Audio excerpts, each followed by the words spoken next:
Hey there, good evening. Hope you've had a nice holiday season. It's our first show back since the holidays. It's time for the Bronx Buzz. This is BronxNet's program where we talk to reporters, writers, editors, journalists of all sorts. And in our second segment today, we're going to talk to a Bronx author who wrote just an unbelievable book that is just out about his life in the Bronx and how he turned his life around, et cetera, et cetera. But right now, we're going to talk to a reporter we have not had on the program before. I am thrilled because she is a real good young reporter. Say hello to Sadie Brown, who's a staff reporter at the Bronx Times. Your first chance to be on the Bronx Buzz. Hi, Sadie. Nice to see you.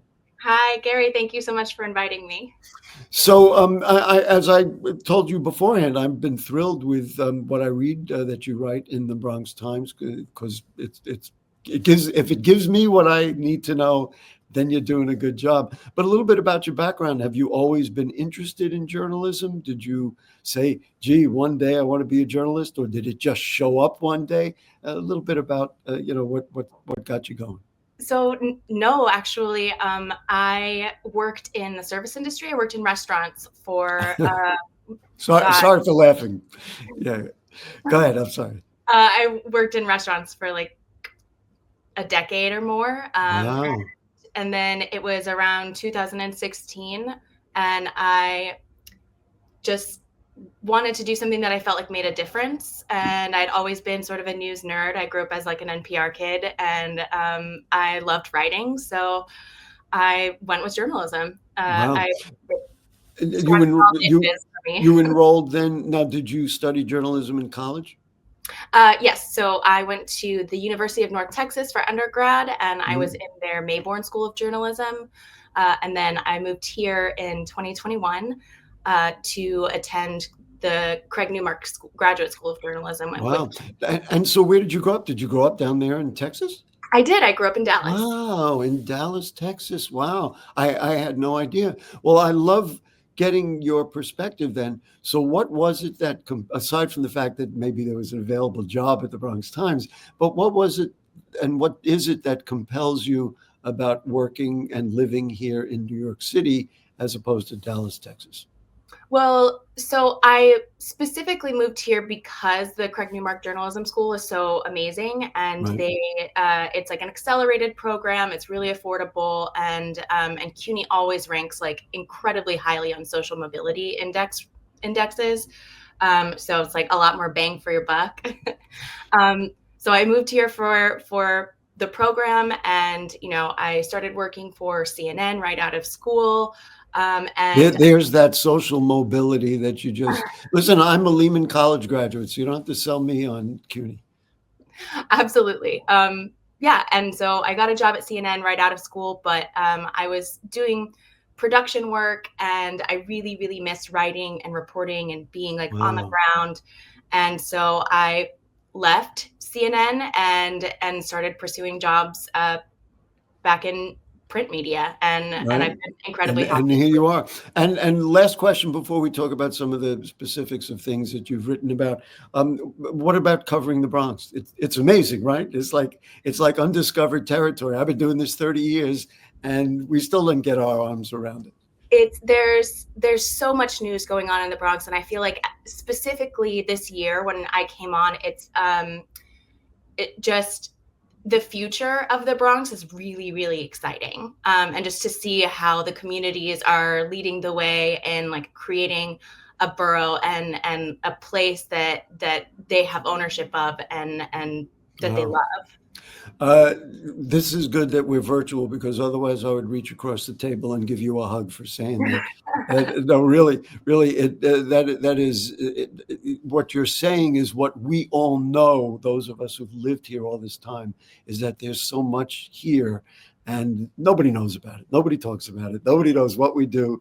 As I have said it many times, and just said it a moment ago, it's like undiscovered territory. Nobody knows, what we're doing. Anyway, well, you've done a great job so far. Let's talk about a couple of the things. I mean, you write about so many different things.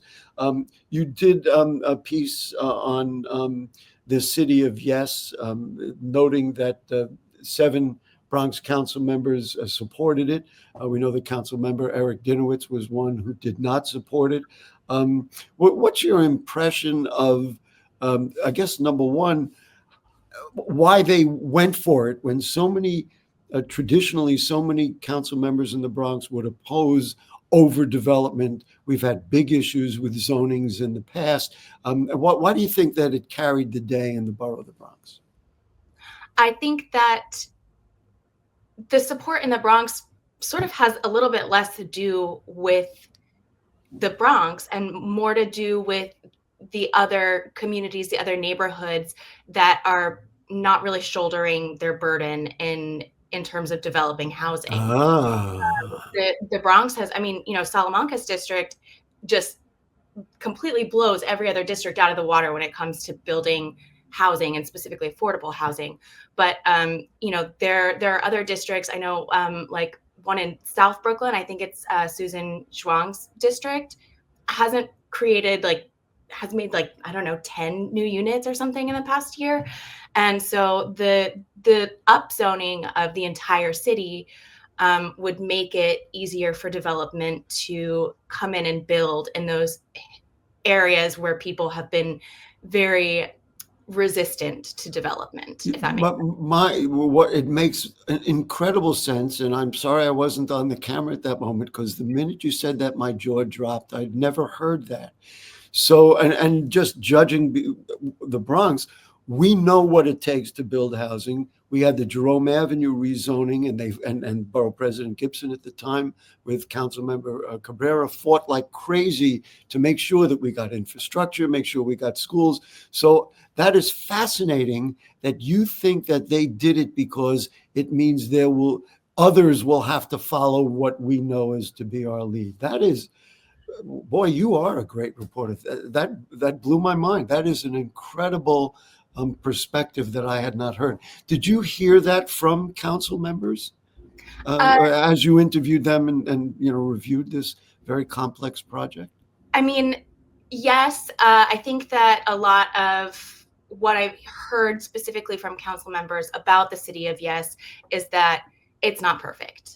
And I think that I didn't mean to giggle. Excuse me. Go ahead. Yes. I know, and it's true. It's true. Everyone knows it's not perfect. Everyone's a little bit mad about something in it, and I guess if we're equating policy to journalism, that's how they say you're doing a good job if you make everyone just a little bit mad. Right. I think they say that a good compromise is when no one's happy. Exactly. Right. And so that's Wow. really something that I'm hearing from council members, but the conclusions that I'm drawing are that this is not, the Bronx is going to build housing regardless, because that's fascinating. You are so correct, and that really answers some questions I've had in the back of my mind. And I haven't talked to her directly. She's expecting a child. So Councilmember Sanchez, who is the chair of the Housing Committee, also supported it. And also, we know her well, and we know her advocacy is absolutely for I hate to use the word affordable housing. And so I was very surprised. But it was her way of saying, you know what, other neighborhoods got to do what we do, because we're already doing it. Well, and she said as much, through Wow. a statement, because I think she did actually have her baby. So congratulations to PD. Oh, she did have the baby? Yeah, she had the baby. Oh, we're breaking news here. Can we do our personal info, a boy or a girl? I don't know. I'll send her a message. I'll find out. Okay. Well, thanks for letting us know. Well, she's breaking news. Oh, that's wonderful. Well, anyway, so is there anything else you want to say about the city of Yes before we talk about another thing that you've written about? I think that the city of Yes, I know that I don't believe it's perfect, but I think that hopefully it will do what it's designed to do, but I don't think that's going to happen very quickly. Very quickly. The long term, we'll find out. Yeah. Okay. So let's talk about Melrose. You wrote this story. Melrose activists call on the EPA to intervene in toxic cleanup as the DEC faces criticism over community outreach. So this, you were just telling me earlier, it's on Melrose and 156th and 7th Street. What is there, and why all of a sudden are people going, wait a minute, we got to deal with this? So the site of the toxic cleanup is a defunct dry cleaners, and so some of the chemicals that they use in dry cleaning are incredibly toxic. Oh, And yes.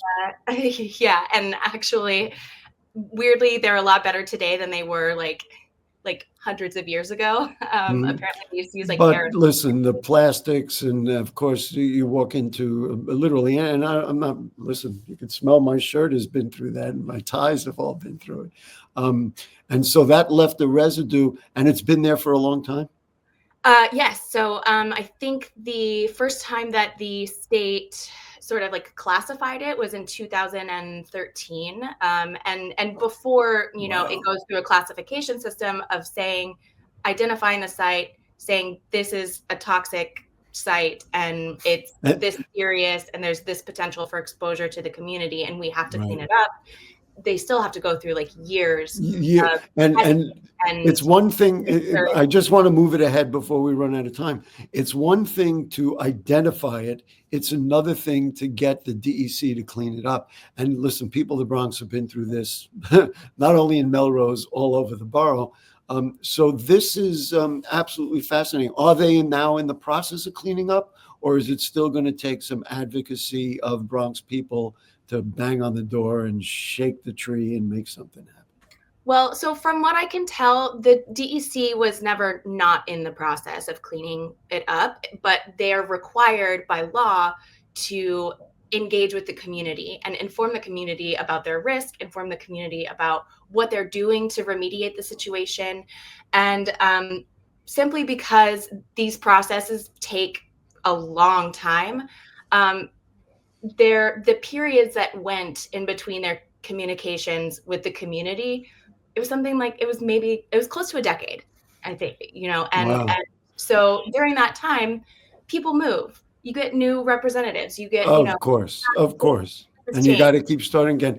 Listen, we're almost out of time. Um, the bad news for you is that you are so good that you are going to now call you back, and we'll have you again, and you keep writing what you've been writing about. Can you give us a little clue? I know we're recording this on Tuesday. You got something good coming up that you can tell Um, us? I have some data projects in the works. I'm taking a look at some 311 complaints, Oh, um, and yeah, I'm going to do some work, some more environmental work. I know that Assembly Member Jeffrey Dinowitz just got a that was bill a big signed deal. into law. Yeah, Yeah, yeah. great. Listen, Sadie, we got to run. We are so happy that you have joined us and opened our minds and our eyes, and you do that every week in the Bronx Times Reporter. Thank you so much. Say Thanks so hello to much. all my buddies over there.